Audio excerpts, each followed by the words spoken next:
Bien, bonjour. On va traiter dans cette séance les trois séries proposées. On va les traiter de point de vue convergence, c'est-à-dire est-ce que ça converge ou non, c'est tout. On ne va pas calculer la somme. Nous allons commencer par la première série, à savoir somme pour donc, solution. La première. La somme de n égale 0 jusqu'à l'infini de n, où u de n égale 2 tiers puissance n, c'est-à-dire si l'indice est pair, c'est 2 tiers puissance n, et u de n plus 1, si l'indice est impair, c'est 2 fois 2 tiers puissance n. Bien. Faisons un petit rappel.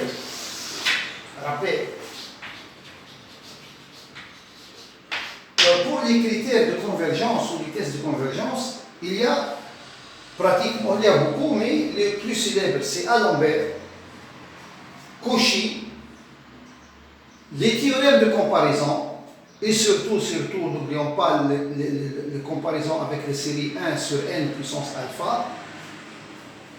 Et bien sûr, il y a une autre technique pour voir si une série converge ou non, une technique vraiment formidable, c'est de prendre la série, c'est pas celle-là, je parle dans le cas général, on prend la série, puis on essaie d'assembler quelques termes de la série, c'est-à-dire on assemble les termes de la série d'une manière bien choisie, de telle sorte qu'on construit une nouvelle série à partir de la série initiale, et on voit si cette nouvelle série formée par les termes, par le rassemblement d'une manière bien sûr bien choisie des termes de la série initiale et la série initiale, si cette nouvelle série converge, la série initiale converge. On va traiter cette manière dans l'exercice 3. J'espère qu'on y arrive, le temps nous permet, parce que ma vidéo c'est toujours 30 minutes maximum, 33. Si on arrive, on va voir cette technique dans la troisième. Bien sûr, sûrement il y a d'autres, mais j'ai parlé à propos des principaux. Alors, rappel, Alembert, qu'est-ce qu'il dit? Il dit, on calcule le terme général de n plus 1 sur le terme qui le précède exactement, et on fait qu'à sa limite, quand n tend vers plus l'infini, on va trouver un certain nombre lambda. Bon, s'il n'y a pas de limite, il se peut que n plus 1 sur n, la suite est comme celle-là, on va voir, elle n'est pas alternée, elle est terme positif, mais ça ne donne pas. Mais, donc on ne peut rien affirmer. Mais s'il y a une limite lambda, il y a tout cas. Si cette lambda est supérieure à 1, donc la série somme de n diverge. Si cette lambda est inférieure à 1, donc cette série de n converge. Et si c'est égal à 1, on ne peut rien affirmer. On n'a aucune information sur la série. Est-ce qu'elle converge ou non? On ne sait pas, il faut voir autrement. De même, il y a une autre technique, c'est celui de Cauchy, test de Cauchy. Alors Cauchy, qu'est-ce qu'il dit? On calcule la racine n du terme général de la suite, donc de n. Et bien sûr, on fait la limite quand n tend vers plus l'infini. On va trouver lambda. Et c'est la même chose. Si lambda supérieur à 1, la série diverge. Si c'est inférieur à 1, converge. Si c'est 1, on ne peut rien affirmer. Et il y a donc aussi les théorèmes de comparaison. Les théorèmes de comparaison. Voilà, on utilise aussi le théorème de comparaison pour voir si une série converge ou non. Et aussi, il y a autre chose, comparaison. On utilise aussi la comparaison avec la série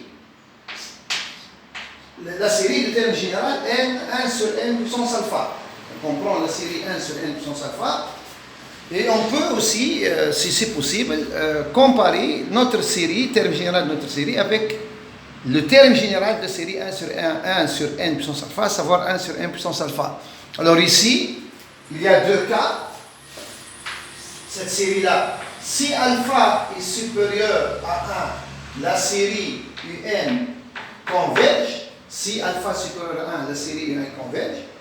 Et si je trouve la série, c'est-à-dire si je trouve UN équivalent à 1 sur N alpha, notre alpha est supérieur à 1, donc notre série de UN converge. Et si alpha est inférieur à 1, donc la série somme de UN diverge. Bon, voilà donc le cas général pour les théorèmes de comparaison, les principaux. Maintenant, on va voir cette série. Alors, pour celle-là, on va essayer avant tout à l'envers.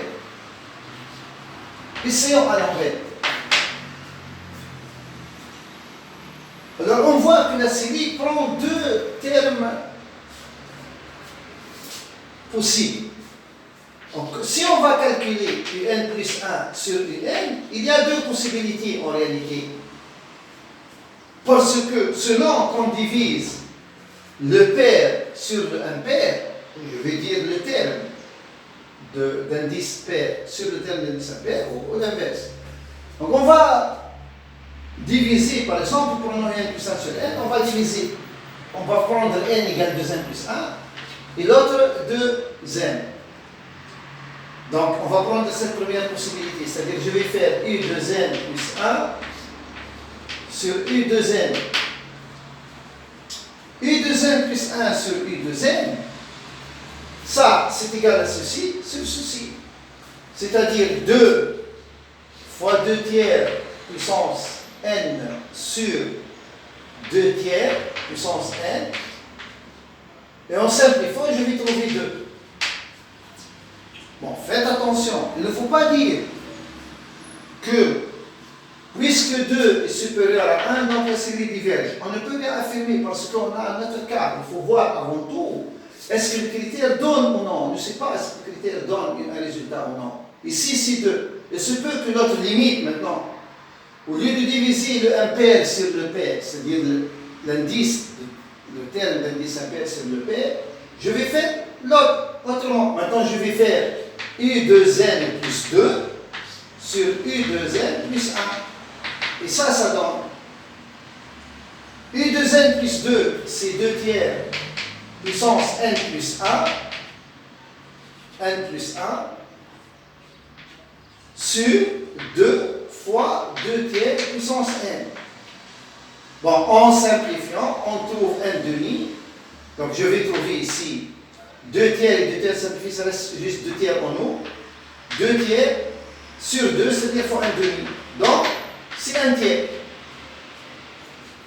Donc, je trouve 1 tiers, et c'est inférieur à 1. Donc, vous voyez, une fois supérieur à 1, une fois inférieur à 1, on ne peut rien affirmer.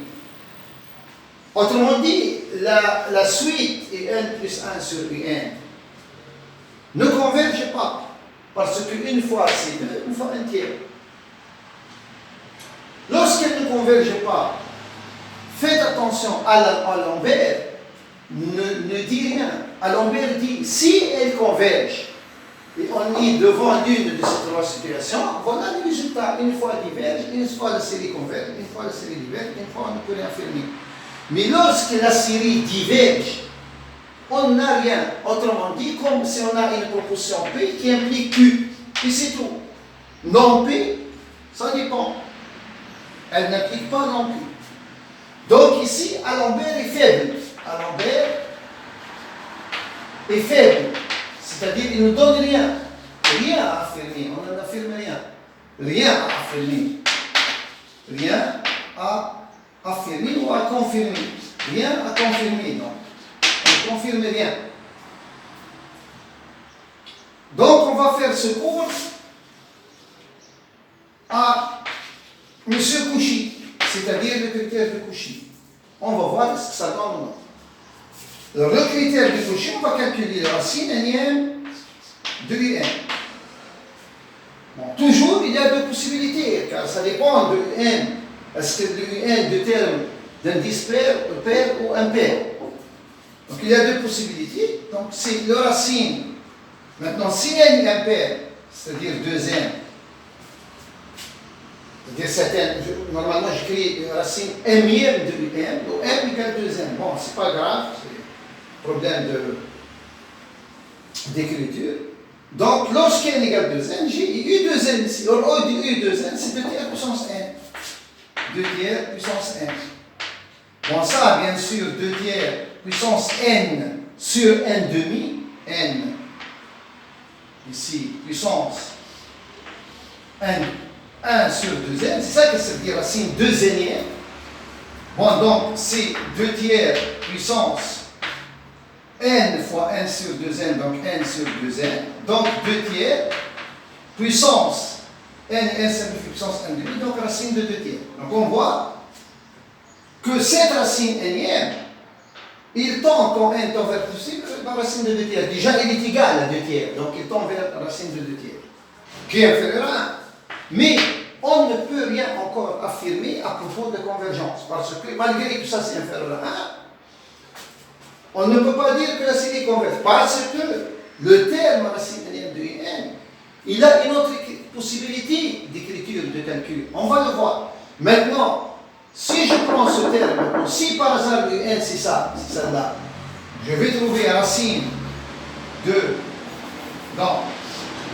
2n plus 1, je prends maintenant le cas où n est impair, 2 et 2n plus 1, c'est-à-dire 2 fois 2 tiers puissance n. Bon, donc c'est égal 2 fois 2 tiers puissance n, et là, bien sûr,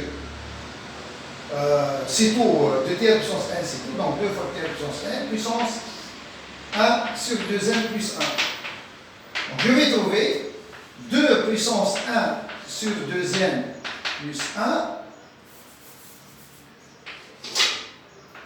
fois 2 puissance 1 sur 2n plus 1 fois 2 tiers puissance n puissance 1 sur 2n plus 1, à savoir 2 tiers puissance 1 sur 2n plus 1 fois n, donc n sur 2n plus 1. Voilà.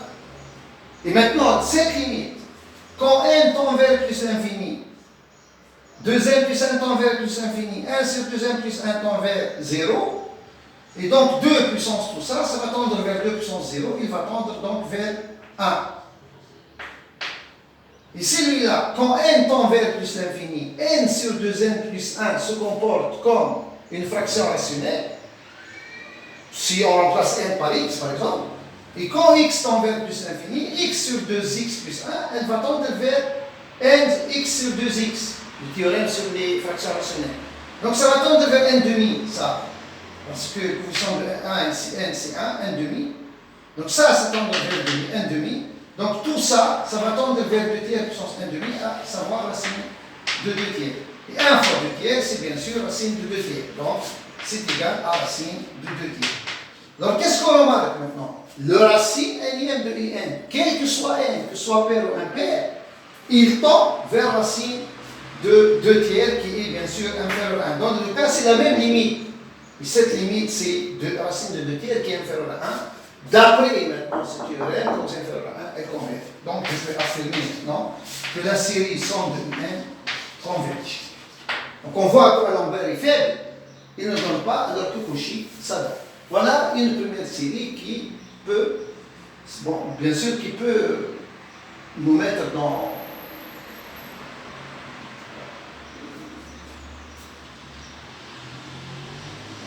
c'est-à-dire, on ne peut pas voir comment on va faire, mais voilà, on peut faire d'Alembert, mais sans ne pas. Faites attention, je répète, Alembert ici, lorsqu'on arrive au premier cas 2, il ne faut pas affirmer que ça diverge.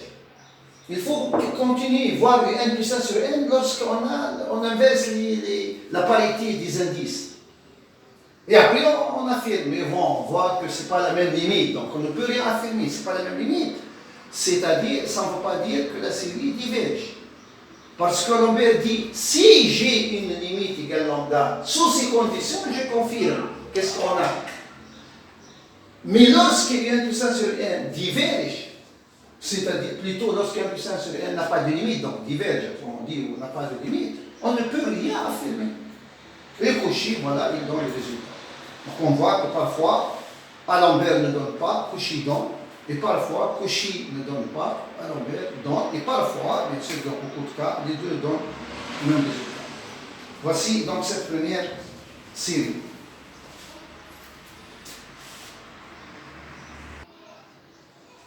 Bien, la deuxième série maintenant, somme de n égale 0 à l'infini, de moins 1 puissance n sur racine de n plus 1, étoile, c'est-à-dire fois, ici, somme de n égale 0 à l'infini, de moins 1 puissance n sur racine de n plus 1. Donc c'est la même terme général, donc la même série, on l'appelle le carré de Cauchy.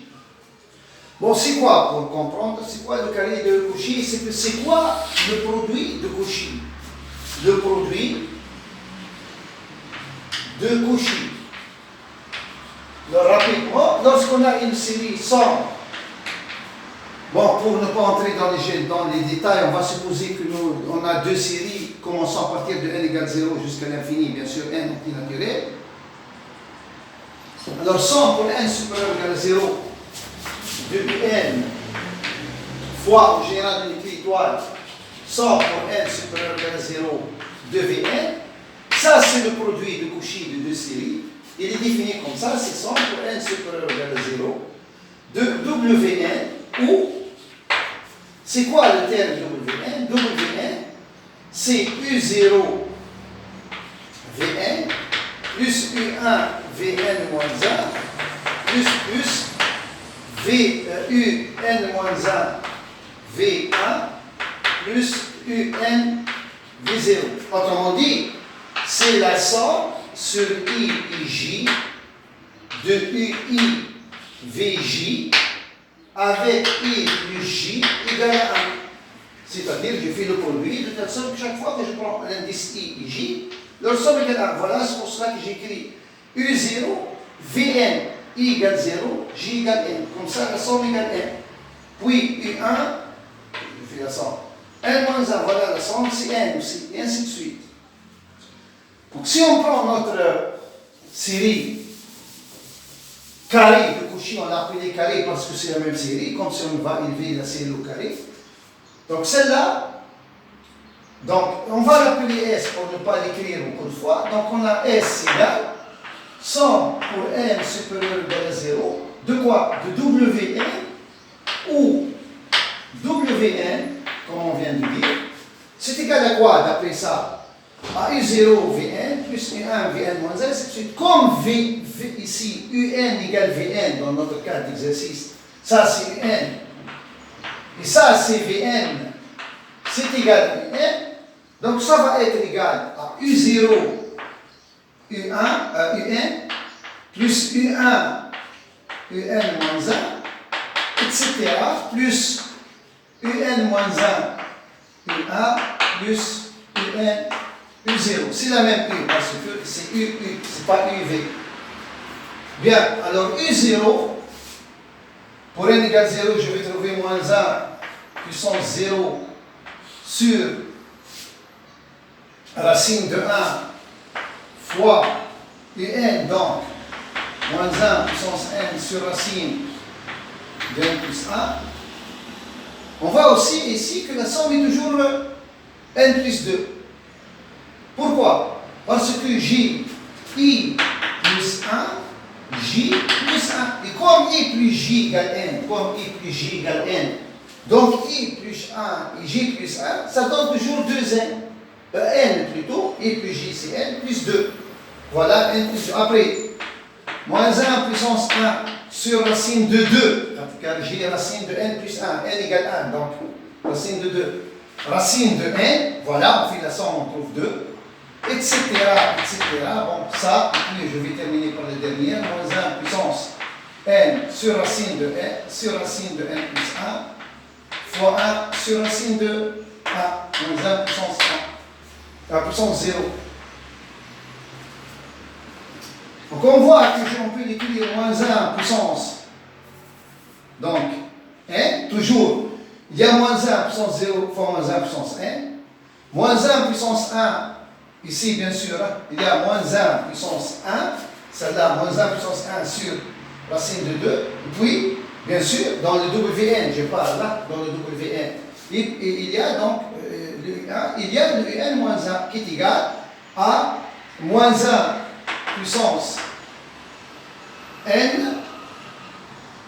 Donc, quand je prends n moins 1, puissance n moins 1, voilà, sur racine de n moins 1 plus 1, n moins 1 plus 1, et ainsi de suite. Bien.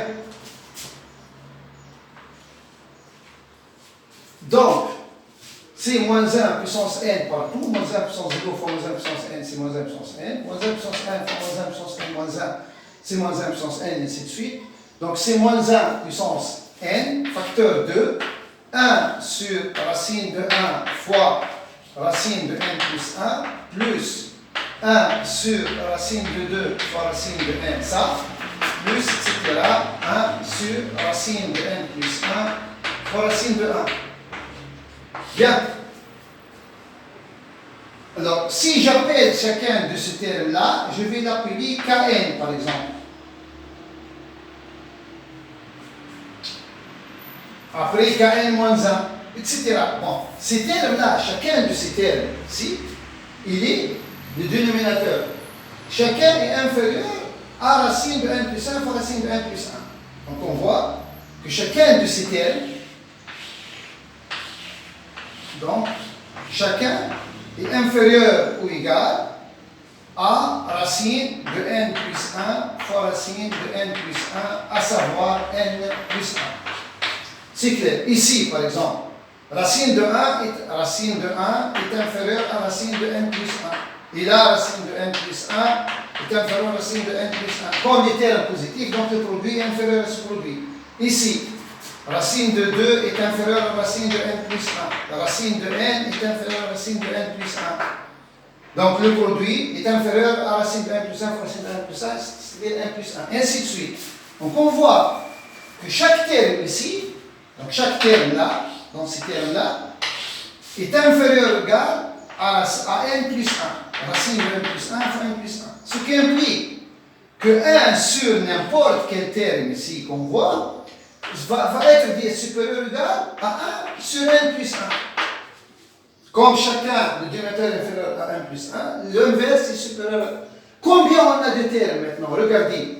On commence de 1 jusqu'à n plus 1. Ou bien on commence de 1 jusqu'à n plus 1. Donc on a n plus 1 terme. Quand on fait la somme, on va trouver qu'on a n plus 1 somme. Donc la somme qu'on voit ici, donc cette somme d'inverse est supérieure ou égale à la somme qui va être n plus 1 sur n plus 1. Sur n plus 1, et la somme, on a n plus 1 terme. C'est égal à combien de ça? C'est 1. Bien. Donc si on résume, ça c'était Wn. Donc la valeur absolue de Wn, qui est égale à cette somme-là, je vais l'appeler Kn par exemple. Ça. Bon, Wn, il y a le moins 1 puissance n. Hein?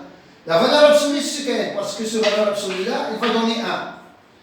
Donc c'est Kn. Et on vient de montrer maintenant que Kn est inférieur ou égal, et plutôt supérieur ou égal à 1. On vient de montrer maintenant que c'est supérieur ou égal à 1. Wn supérieur ou égal à 1 implique que la valeur absolue de Wn ne tend pas vers 0 quand n tend vers l'infini. Faites attention. La série de Cauchy produits ne converge pas absolument. Ceci ne veut pas dire qu'elle ne converge pas. Faites attention. Convergence absolue implique convergence. La non-convergence absolue n'implique pas la non-convergence. Il faut faire attention. Donc ici, ça nous dit que la série produit de Cauchy ne converge pas absolument. On a un théorème. Si une série n converge, implique n tend vers 0. Qu'est-ce que ça veut dire? Si n ne tend pas vers 0, la série diverge. Donc comme la valeur absolue du terme général de produit de Cauchy, le carré de produit de Cauchy ne converge pas, ne tend pas vers 0 absolument, la série ne converge pas absolument. Ceci ne veut pas dire qu'elle ne converge pas. Mais, à partir de ça, je peux déduire, comme la valeur absolue de Wn ne tend pas vers 0, donc le Wn elle-même ne tend pas vers 0 quand n tend vers plus infini. Et comme Wn ne tend pas vers 0, d'après ça, comme ceci ne tend pas vers 0, la série diverge. Donc ceci implique que la série produit de Cauchy, c'est-à-dire S, diverge. Voilà. Donc cet produit de Cauchy. Il diverge ce produit-là. Bien.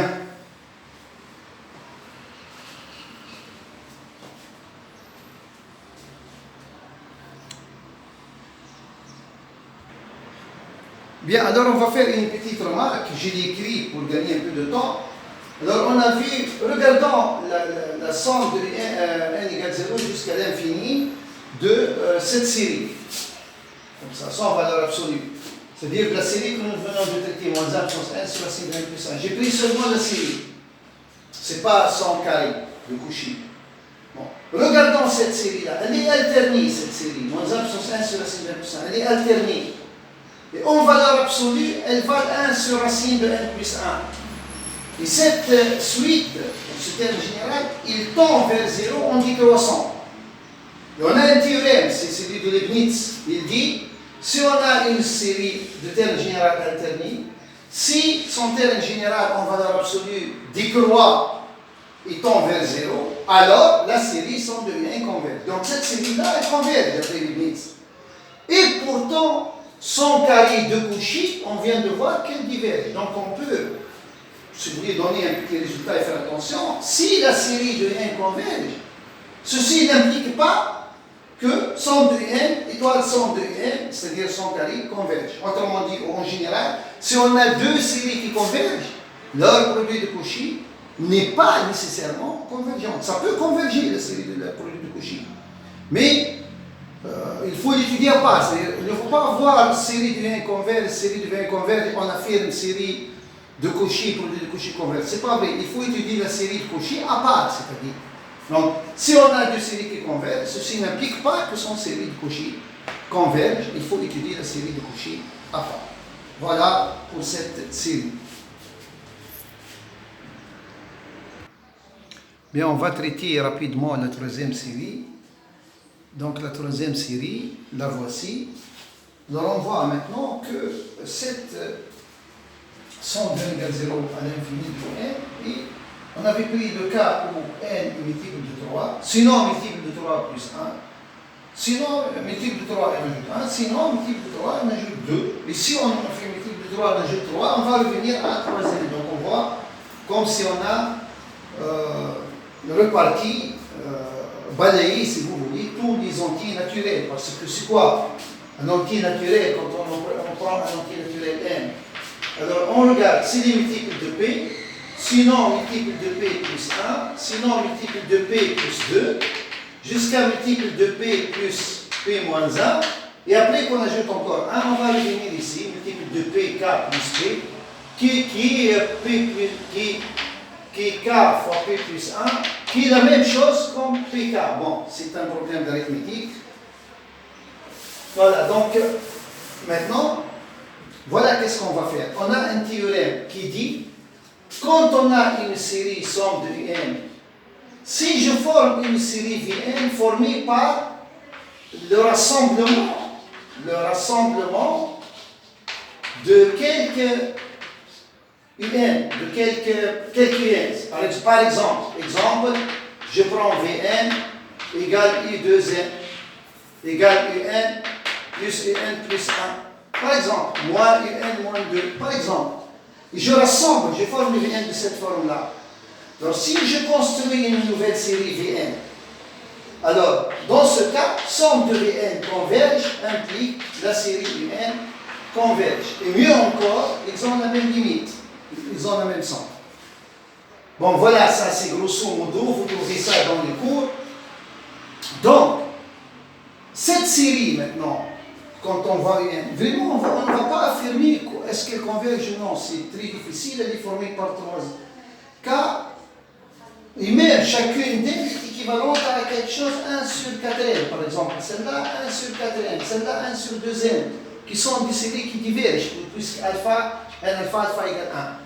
Mais on ne peut rien affirmer sur la série tout entière telle qu'elle est faite. Donc voilà qu'est-ce qu'on va faire. On va considérer la série Vn et la série dont le terme général Vn égale 1 sur 4n plus 1 plus 1 sur 4n plus 3 moins 1 sur 2n plus 2. Voilà, voici cette série qu'on va former ensemble. Je regarde juste pour ne pas faire une erreur dans le calcul parce que il ne me reste pas beaucoup de temps. Je vais donc accélérer un peu. Je vous laisse le soin de faire le calcul. Ça, vous trouvez égal 8n plus 5. Ça, vous trouvez égal 8n plus 5. Facteur de 2 fois n plus 1. 2 fois n plus 1 fois donc 16n2 plus 16n2 plus 16n plus 3. Et celle-là, au voisinage de plus l'infini, est équivalente. Je regarde que les termes de plus de degré va se comporter comme fraction rationnelle. Donc là, mon nombre de plus de degré est 8n. Et là, quand je développe, je vais trouver 2n fois 16n2. n fois n, n cube. Et 2 fois 16, 32. Je simplifie n par n. Donc là, j'obtiens 2. Et 8 sur 32, c'est 4. Donc c'est équivalent à 1 quart fois 1 sur n2. Et d'après Riemann, cette série, cette terme général, cette nouvelle série que je formais à partir des éléments de n est équivalente à une série de Riemann qui converge puisque notre alpha ici est supérieur à 1. Bien. Donc notre série est supérieure à 1, alpha. Donc la série converge. Donc cette série-là converge. Donc la série de Vn, la somme de Vn converge. Donc la somme de Un proposée, celle-là, converge.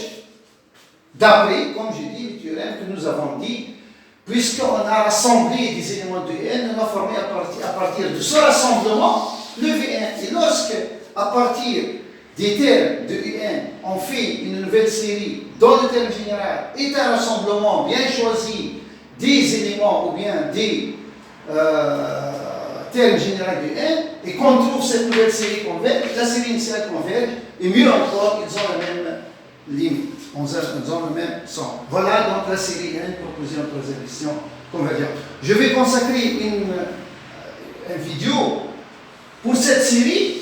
Je vais la refaire une autre fois. Bon, elle converge. Je vais rappeler rapidement pourquoi elle converge. C'est-à-dire comme si je vais refaire ça. Mais je vais poser une autre question. C'est la suivante. La somme de N, on va essayer de le majorer, de trouver un encadrement de la somme de N qui converge. On va essayer de trouver un encadrement dans une autre série. Voilà, et dans une autre vidéo. Merci pour votre attention. Au revoir.